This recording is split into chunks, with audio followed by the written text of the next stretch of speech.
अस्सलाम वालेकुम या अली मनशा भाई मेरे प्यो दे पुत्रो तुसी ठीक हो मेरे बाप दे पुत्रो ठीक हो आ मेरी माँ दे पुत्रो तुसी ठीक हो अल्लाह तुहानू ठीक रखे तुहाडे आल तुहाडे मुरीदां नू भी ठीक रखे बस यार मैनू तुसी माफ़ करना मैं मदीने आया तुहाडे नाना जी कोलों यार मैं हुण तुहानू की पता मैं जवेद साहब दे किरे सलाम दुआ कर लेना छेड़ छुड़ भी लेने लड़ भी पैने असी तो तुसी लड़ भी नहीं सकते तुहाडे वास्ते एक शेर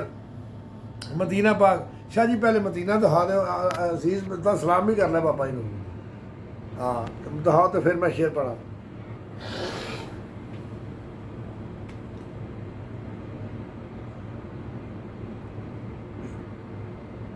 हाँ सुभान अल्लाह अली अली अली वारस अली हक अली हक अली हक ਮੁਰਸ਼ਦ ਜੀ अस्सलाम वालेकुम जी मदीने पाक तो अजीज गुनाहगार ਦਾ ਤੁਹਾਡਾ ਨੌਕਰ ਗੁਨਾਹਗਾਰ ਤੇ ਤੁਹਾਡੇ ਨੌਕਰਾਂ ਦਾ ਨੌਕਰ ਹੋਇਆ ਤੁਹਾਡੇ ਨੌਕਰਾਂ ਨੌਕਰ ਜੀ ਸਰਕਾਰ ਤੇ ਇਹਨਾਂ ਦੀ ਮਿਹਰਬਾਨੀ ਇੱਥੇ ਲੈ ਆਏ ਨੇ ਤੇ ਪੈਰਾਂ ਨਾਲ ਜੁੱਤੀਆਂ ਵੀ ਚਲੇ ਜਾਂਦੀਆਂ ਨੇ ਤੇ ਅੱਲਾਹ ਤੁਹਾਡੀ ਖੈਰ ਕਰੇ ਗਲਤੀ ਕੁਤਾਈ ਦੀ ਮਾਫੀ ਤੇ ਬਾਬਾ ਜੀ ਤੁਹਾਨੂੰ ਦੱਸਦੇ ਨੇ ਅੱਗੋਂ ਕੀ ਕਰਨਾ ਹਾਂ ਜੀ ਬਾਬਾ ਜੀ ਬਸ ਯਾਰ ਅਸੀਂ ਗਲਤੀਆਂ ਵੀ ਕਰਨੇ ਆ ਅਸੀਂ ਗੰਦੇ ਆ ਤੁਸੀਂ ਸੋਹਣੇ ਹੋ ਅਸੀਂ ਗੰਦੇ ਆ ਤੁਸੀਂ ਸੋਹਣੇ ਹੋ ਅਸੀਂ ਤੁਹਾਡਾ ਮੁਕਾਬਲਾ ਨਹੀਂ ਕਰ ਸਕਦੇ ਅਸੀਂ ਹੋਏ ਕਰਕੇ ਬੁਲਾਇਆ ਤੁਸੀਂ ਜੀ ਕਰਕੇ ਬੁਲਾਇਆ ਤੁਹਾਡੀ ਤਰਬੀਅਤ ਤੇ ਸਾਡੀ ਤਰਬੀਅਤ ਕਿੰਨੀ ਨਾਕਿਸ ਹੈ ਤੇ ਤੁਹਾਡੀ ਤਰਬੀਅਤ ਕਿਤਨੀ ਉਮਦਾ ਹੈ ਬਹਰਹਾਲ ਚਲੋ ਇਹ ਤਾਂ ਗੱਲਾਂ ਹੁੰਦੀਆਂ ਰਹਿੰਦੀਆਂ ਨੇ ਤੇ ਭਾਈ ਮਦੀਨੇ ਆਇਆ ਤੇਰਾ ਵੀ ਸਲਾਮ ਮੇਰੇ ਅੱਬੇ ਦਾ ਵੀ ਸਲਾਮ ਮੇਰੇ ਅੱਬੇ ਦੀ ਨਸਲ ਦਾ ਸਲਾਮ ਮੇਰੇ ਅੱਬੇ ਦੇ ਵੀ ਸਲਾਮ ਤੇ ਮਦਰ ਦਾ ਵੀ ਸਲਾਮ ਤੇ ਆਪਣਾ ਫਰਦ ਸਾਹਿਬ ਦਾ ਵੀ ਸਲਾਮ ਹੁਣ ਮੈਂ ਤੁਹਾਨੂੰ ਹੁਣ ਇੱਕ ਕਲਾਮ ਸੁਣਾਉਣਾ ਵਾ ਮਦੀਨੇ ਬਹਿ ਕੇ ਹੋ ਕਿਨੂੰ ਹਾਲ ਸੁਣਾਵਾ ਹੋ ਕਿਨੂੰ ਹਾਲ ਸੁਣਾਵਾ ਦਿਲ ਦਾ ਕੋਈ ਮਹਿਰਮ ਰਾਜ਼ ਨਾ ਮਿਲਦਾ